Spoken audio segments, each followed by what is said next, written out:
शांति। 29 अप्रैल 1971 के अव्यक्त बाप दादा के हम बच्चों प्रति अनमोल महावाक्य।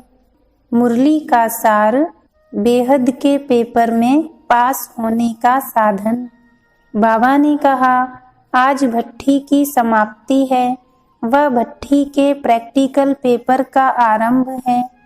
अभी आप कहाँ जा रहे हो? पेपर हॉल में जा रहे हो या अपने अपने स्थानों पर? जब पेपर हॉल समझेंगे तब प्रैक्टिकल में पास होकर दिखाएंगे। ऐसे नहीं समझना कि अपने घर जा रहे हैं। नहीं, बड़े से बड़ा कोर्स पास करके बड़े से बड़ा इम्तिहान देने के लिए पेपर हॉल में जा रहे हैं।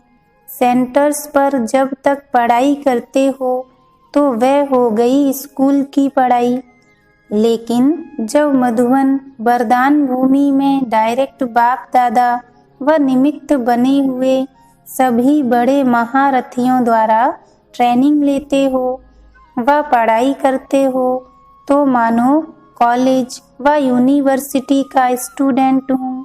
स्कूल के पेपर और यूनिवर्सिटी के पेपर में फ़र्क होता है, पढ़ाई में भी फ़र्क होता है।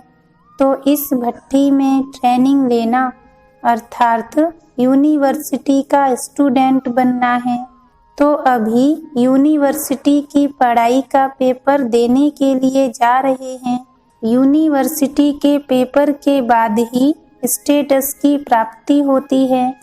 ऐसे ही भट्ठी में आने के बाद जो प्रैक्टिकल पेपर में पास हो निकलते हैं, उन्हों को वर्तमान और भविष्य स्टेटस और स्टेज प्राप्त होती है। तो यह कॉमन बात नहीं समझना। भले पहले सेंटर पर पढ़ाई करते रहे हो और पेपर भी देते रहे हो, लेकिन यह यूनिवर्सिटी का पेपर है। बाप दादा द्वारा तिलक व छाप लगाने के बाद अगर कोई प्रैक्टिकल पेपर में फेल हो जाते हैं तो क्या होगा? जन्म जन्मांतर के लिए फेल का दाग रह जाएगा।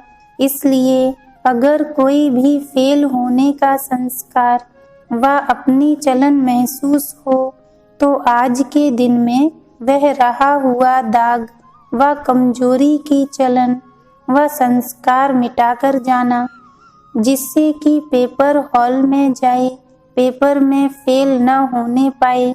समझा? वह पेपर तो दे दिया, वह तो सहज है, लेकिन फाइनल नंबर व मार्क्स प्रैक्टिकल पेपर के बाद ही मिलते हैं। तो यह स्मृति और दृष्टि दोनों को परिवर्तन में लाकर जाना है। स्मृति में क्या रहे कि हर सेकंड मेरा पेपर हो रहा है। दृष्टि में क्या रहे कि पढ़ाने वाला बाप और पढ़ने वाला मैं स्टूडेंट आत्मा हूँ। यह स्मृति, वृत्ति और दृष्टि बदलकर जाने से फेल नहीं होंगे, लेकिन फुल पास होंगे। तो भट्ठी कोई साधारण बात नहीं समझना। यह भट्ठी की छाप और तिलक सदा कायम रखना है। जैसे यूनिवर्सिटी का सर्टिफिकेट सर्विस दिलाता है, पद की प्राप्ति कराता है, ऐसे ही यह भट्ठी का तिलक व छाप सदा अपने पास प्रैक्टिकल में कायम रखना। यह बड़े से बड़ा सर्टिफिकेट है। जिसको सर्टिफिकेट नहीं होता है वह कभी भी कोई स्टेटस नहीं पा सकते। इस रीति से यह भी एक सर्टिफिकेट है। भविष्य व वर्तमान पद की प्राप्ति व सफलता का सर्टिफिकेट है। सर्टिफिकेट को सदैव संभाला जाता है, अलबेलेपन से खो जाता है।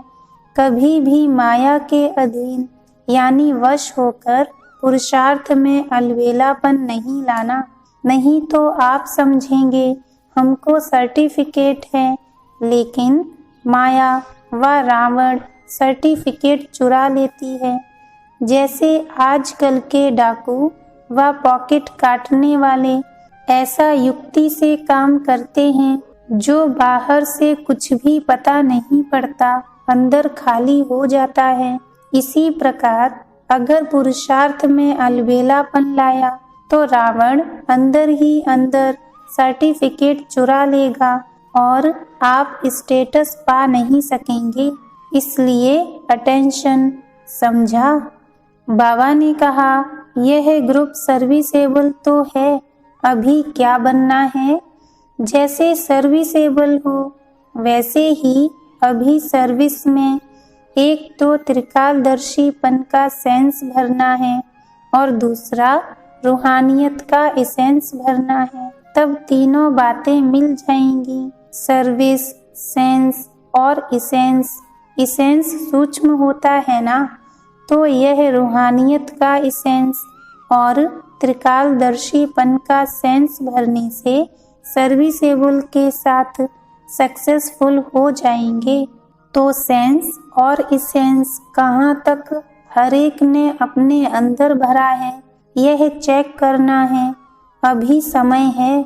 जैसे पेपर हॉल में जाने से पहले 2 घंटे आगे भी तैयारी करके जाते हैं, आपको भी पेपर हॉल में जाने के पहले अपने को तैयार करने के लिए अभी समय है। जैसे सुनाया था कि ब्रह्मा कुमार के साथ में तपस्वी कुमार भी दिखाई दे, वह अपने नयनों में, चेहरे में रूहानियत धारण की है, जो जाते ही अलौकिक, न्यारे और सबके प्यारे नजर आओ। न सिर्फ भट्ठी वालों को, लेकिन जो भी मधुवन में आते हैं उन सभी को यह धारणाएं विशेष रूप से करनी है। भट्ठी सक्सेस रही, इन्हों की पढ़ाई की रफ्तार से आप संतुष्ट हो। आप भट्ठी की पढ़ाई से अपने पुरुषार्थ में संतुष्ट हुए, कुछ रहा तो नहीं है ना? किसी ने कहा अभी न रहा है, तो बाबा ने कहा फिर कब रहेगा क्या? यह अपनी सेफ्टी का साधन ढूंढते हैं, समझते हैं कि कुछ भी हो जाएगा तो यह कह सकेंगे ना, लेकिन इससे भी फिर कमजोरी आ जाती है। इसलिए फिर यह भी कभी नहीं सोचना, कभी भी फेल नहीं होंगे ऐसा सोचो। अभी भी है और जन्म जन्मांतर की गारंटी, कभी भी फेल नहीं होंगे। इसको कहा जाता है फुल पास। कुमारों की विशेषता है कि जो चाहे वह कर सकते हैं। यह विल पावर जरूर है, लेकिन हर संकल्प और हर सेकंड विल करने की विल पावर चाहिए। बच्चे को सभी विल किया जाता है ना, जो कुछ होता है वह विल करते हैं। तो आप लोग भी वारिस बनाते हो और बनते भी हो। तो जैसे और विल पावर है, वैसे सभी कुछ विल करने की विल पावर चाहिए। यह यहाँ से भरकर जाना। जब सभी कुछ विल कर दिया तो क्या बन जाएंगे? नष्टो मोहा। जब मोह नष्ट हो जाता है तो बंधन मुक्त बन जाते हैं, और बंधन मुक्त ही योग युक्त व जीवन मुक्त बन सकता है। समझा? संगम युग का आपके पास अभी खजाना कौन सा है? ज्ञान खजाना तो बाप ने दिया, लेकिन अपना अपना खजाना कौन सा है? यह समय और संकल्प। जैसे बाप ने पूरा ही अपने को विल किया, वैसे आप लोगों की जो स्मृति है उसको भी पूरा विल करना है। जैसे स्थूल खजाने से जो चाहें वह प्राप्त कर सकते हैं, वैसे ही इस समय का यह खजाना, समय और संकल्प, इससे भी आप जो प्राप्त करना चाहो वह इन्हीं द्वारा प्राप्त कर सकते हो। सारी प्राप्ति का आधार संगम युग का समय और श्रेष्ठ स्मृति अर्थात याद है। यही खजाना है, इसको ही विल करना है। पूरा ही विल करके जा रहे हो या कुछ जेब खर्च रखा है आई वेल के लिए, थोड़ा बहुत कोने में छिपाकर तो नहीं रखा है, जेब बिल्कुल खाली है। कुमारों ने एक गीत बाबा को सुनाया तो बाबा ने कहा, आजकल तो मधुबन का हर कोना खाली नहीं है, लेकिन हर स्थान पर सितारों की रिमझिम नजर आती है, तो खाली क्यों कहते हो? जब सूर्य व्यक्त से अव्यक्त होता है तब सितारे स्पष्ट दिखाई देते हैं, तो बाप व्यक्त से अव्यक्त हुए विश्व को सितारों की रिमझिम दिखाने के लिए, तो खाली क्यों कहेंगे? स्थूल सूर्य को कहते हैं अस्त हो गया, लेकिन यह ज्ञान सूर्य व्यक्त से अव्यक्त रूप है, लेकिन सितारों के साथ है। साकार रूप से सदा साथी नहीं बन सकते, साकार में होते हुए भी सदा साथ में रहने के लिए अव्यक्त स्थिति और अव्यक्त साथी समझते थे, तो अब भी सदा साथ अव्यक्त रूप में ही हो सकता है, क्योंकि अव्यक्त रूप व्यक्त शरीर के बंधन से मुक्त है। तो आप सभी को भी सदा साथ देने के लिए, इस शरीर की स्मृति से दूर करने के लिए यह अव्यक्त पाठ चल रहा है। बाप दादा तो हर समय सर्व बच्चों के साथ है ही। पहले पहले एक गीत बनाया था कि क्यों हो अधीर माता, यह गीत बहनों ने सुनाया। अभी भी हर एक का सदा साथी हूँ, लेकिन जो चाहे अनुभव करे। अभी अनुभव करने के लिए जैसे बाप अव्यक्त है, वैसे अव्यक्त बनकर के ही अनुभव कर सकते हो। यह अलौकिक अनुभव करने के लिए सदा व्यक्त भाव से परे, व्यक्त देश की स्मृति से उपराम अर्थात साक्षी बनने से ही हर समय साथ का अनुभव कर पाएंगे। समझा?